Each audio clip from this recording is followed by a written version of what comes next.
there have been many changes in the environment of the Earth through time, but there's probably little doubt in saying that one of the most important changes was the rise in oxygen in the Earth's atmosphere, the oxidation of the atmosphere. And why is this important? Well, oxygen makes possible aerobic respiration. Oxygen can be used to essentially burn organic carbon in a controlled way, of course, in organisms and release great quantities of energy, which can probably allow for the complexities of multicellular organisms. So the rise in oxygen in the Earth's atmosphere had profound implications, as we'll see, for life on our planet. We know from the rock record, and we'll see how this is the case in a while, that the oxygen on the early Earth, the very early Earth, at least 4 billion years ago, was much lower than it is today, much less than 0.1% of present atmospheric levels. And this raises several questions of interest to astrobiologists. When did oxygen become abundant? What was the cause of this rise? How do we track the rise of oxygen in the atmosphere? How do we figure out what level of oxygen was in the early Earth atmosphere? And how did this change affect life on Earth? What were the consequences for the biosphere? Well, this graph just shows you how oxygen has changed over time, and we can use things called proxies. These are geochemical indicators in the rock record that tell us something about the concentrations of oxygen. Minerals, for example, and rocks that behave in particular ways when they're subjected to certain atmospheric concentrations of oxygen. And the way in which those minerals behave can tell us what the levels of oxygen might have been in the atmosphere. And we'll come back to that in a moment. But it's important to recognize three essential major periods of oxygen throughout Earth history. First of all, a very early period from the formation of the Earth through to about 2.4 billion years ago, when oxygen levels were very low, much less than 0.1% of oxygen in the Earth's atmosphere. And then about 2.45 billion years ago, a sudden and abrupt, at least on geological timescales, rise in atmospheric oxygen to about 10% of the present atmospheric level. And then roughly about 500 million years ago, 600 million years ago, another rise in atmospheric oxygen up to present-day levels, around 20% of the Earth's atmosphere, although it's varied over the last few hundred million years. But the question we want to address here is, what caused this first abrupt rise in oxygen? What would cause oxygen in a planetary atmosphere to rise very abruptly? Well, first of all, we might question, how is oxygen produced? Where does it come from to rise in the atmosphere in the first place? Well, the main source of oxygen in the atmosphere is photosynthesis. That's the main biological source of this gas. Photosynthetic microorganisms such as cyanobacteria produce oxygen in photosynthesis as a waste product of oxygen, and that can build up in the atmosphere and give rise to high concentrations of oxygen in the atmospheric composition. But oxygen is also taken out of the atmosphere. There's a balance between oxygen being produced and oxygen being removed. How can oxygen be removed from an atmosphere? Well, two mechanisms by which this can occur. Firstly, oxygen binding with dead organic material, dead organisms in other words, and reacting with that organic material and being removed from the atmosphere. So when an organism dies, it's essentially a lump of organic carbon, and that organic carbon can react, can oxidize with the presence of oxygen in the Earth's atmosphere and consume atmospheric oxygen in the Earth's atmosphere. And you'll understand, of course, that means that if we bury a dead organism before it gets a chance to react with oxygen in the atmosphere, we can actually get a net production of oxygen in the atmosphere. We can actually increase the oxygen in the atmosphere by burying organisms in sediments or in sands before that organic material can have a chance to react with the oxygen and remove it from the atmosphere. Another way in which oxygen can be removed from the atmosphere is by reacting with reducing compounds, things like hydrogen sulfide or hydrogen, compounds that will tend to react with oxygen in chemical reactions and thereby remove it from the atmosphere. And a source of these reducing compounds is volcanic eruptions. It's just one type of environment that can produce gases that can react with oxygen and remove it from the atmosphere. So these are the ways in which oxygen can be removed from the atmosphere, and we saw how oxygen can be produced by photosynthesis. So if we want to build up oxygen in the Earth's atmosphere, we have to do one of two things.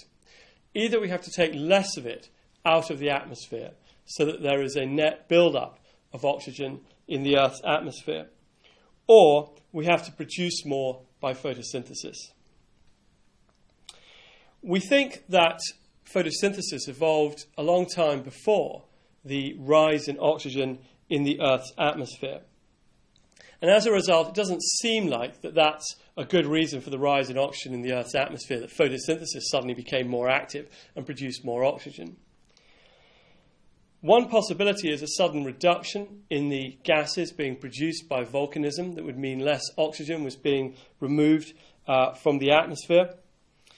Another possibility is that there was an increase in the burial of dead organisms. If we increase the burial of dead organisms, bury more of them more quickly, they'll have less of a chance to react with the oxygen in the Earth's atmosphere, and so oxygen will tend to stick around in the atmosphere and not be removed from the atmosphere in those dead organisms. We also may have had a switch between two stable states. Maybe the atmospheric dynamics of the Earth was such that all of these factors came into play.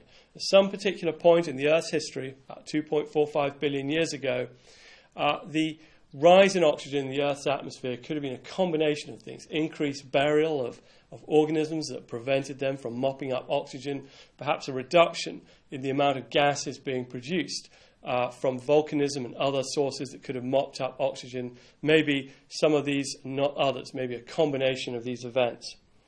It remains one of the great enigmas of astrobiology to try and fathom out why oxygen rose so quickly. It's undoubtedly also the case, there may have been feedback processes going on the Earth at that time, that once oxygen began to rise, there could have been mechanisms by which that process of increasing oxygen could have been exacerbated and ultimately led to a sudden switch from one state to another. However it occurred, it would have had profound consequences for the environment of the Earth. As the atmosphere became more oxidizing, many gases that are important in climate would have been at lower concentrations. For example, methane, one of the gases that is involved in global warming, in greenhouse warming, in the present day, but also in the past. The rise of oxygen would have meant that oxygen would have reacted with methane, and there would have been less methane in the early Earth atmosphere during that switch into an oxidized state. And that could have had profound implications for the extent to which the surface of the Earth was warmed by methane. As the surface of the Earth switched from an anaerobic environment, essentially an oxygen-free environment, to a more oxic environment where there was oxygen, that would have changed the oxidation states of elements like iron and other sorts of elements important in the biosphere. And that would have caused radical shifts in the geochemical cycling of elements through the Earth's crust with knock-on effects on the biosphere. So changes from an oxygen-free environment to an oxygen-containing environment would have had profound implications for how elements behaved in the Earth's crust. For life, it was a double-edged sword. On the one hand, the rise of oxygen would have meant that those organisms that were used to living on a planet with very low levels of oxygen would have been forced into particular environments where there was still essentially oxygen-free conditions. For example, in the deep oceans, perhaps underground, where conditions were still essentially oxygen-free. It would have been a very bad time from the point of view of anaerobic organisms, organisms that prefer oxygen-free environments, to have found habitats. But on the other hand, the rise of oxygen, as I've already said, would have allowed for aerobic respiration. Aerobic respiration is between about 15-20 times more efficient than many anaerobic metabolisms, many anaerobic ways of making energy. And that rise in oxygen would have allowed for aerobic respiration and possibly the rise of multicellular organisms, eventually giving rise to intelligence. So the rise in oxygen may have been beneficial, perhaps even essential, ultimately for the rise of intelligence on our planet. So we can think of the rise in oxygen as a double-edged sword. How do we reconstruct these past oxygen environments on the early Earth? How do we know that oxygen rose in this way? Well, there are a number of ways in which scientists can do this. One way is to look at the phylogenetic tree, to look at the relationship of organisms and to try and see when the first oxygen-requiring organisms appeared in the tree of life and how that matches up with the geological record. So the phylogenetic tree that we've already looked at in this course is a source of information about the development of organisms, particularly microorganisms on our planet, that can tell us something about how environments might have changed through time and how that transition from organisms that were predominantly living in oxygen-free environments to organisms that needed oxygen would have occurred, and when that transition would have occurred. We can also learn something about past oxygen environments from minerals, proxies as we call them, that tell us something about the oxygen environments in which they were formed. Here are some minerals that tend to be formed in environments with particular oxygen concentrations. For example, pyrite, which is iron sulfide, tends to be formed at oxygen concentrations less than 0.1% of the present atmospheric level, 21%. Uraninite, which is a uranium oxide, which tends to be formed at oxygen concentrations much less than 0.01% of present atmospheric levels. And siderite, which is iron carbonate, which is really only formed at oxygen concentrations much less than 0.001%. So if we find these minerals in the rock record, it tells us that they've been in environments where the oxygen concentrations are very low. And if we find very large concentrations of these minerals in the rock record at particular times, it would suggest that the large-scale environment was also very low in oxygen. So these are examples of mineral proxies, geochemical proxies, that we can look for in the rock record and that tell scientists about the oxygen concentrations that would have prevailed, at least in the environments in which those minerals were being formed, but possibly also on the global scale as well.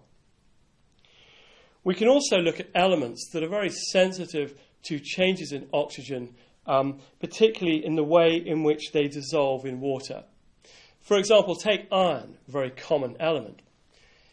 When iron is in a reduced state, Fe2+, reduced iron, it's very soluble in water, but it tends to be in that state much more readily when there's very little oxygen around. When there's lots of oxygen around, that iron will oxidize and essentially form rust, the rust that you and I are familiar with. And rust is not very soluble. If you scrape rust off a rusted metal gate and you try and mix it with water, it won't really dissolve. It'll just float around in the water as a solid. It's not very soluble. But reduced iron, formed when there's very low concentrations of oxygen, is very soluble. And if we look at the changes in these elements throughout history, we can learn something about whether there was high or low oxygen in the atmosphere through time. A good example of this is banded iron formations. And these are layers of iron-rich compounds that were laid down in the rock record before 2.4 billion years ago. Where did these banded iron formations come from? Well, what we think happened is that before 2.4 billion years ago, there was very little oxygen in the Earth's atmosphere.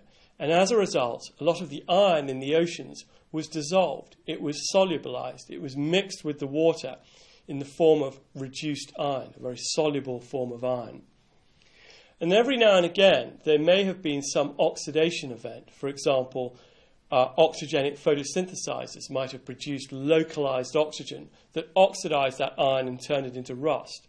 It's possible that other types of microbes that like to eat iron as a source of energy and produce oxidized iron, rust, as a waste product of that feeding, could also have oxidized that iron.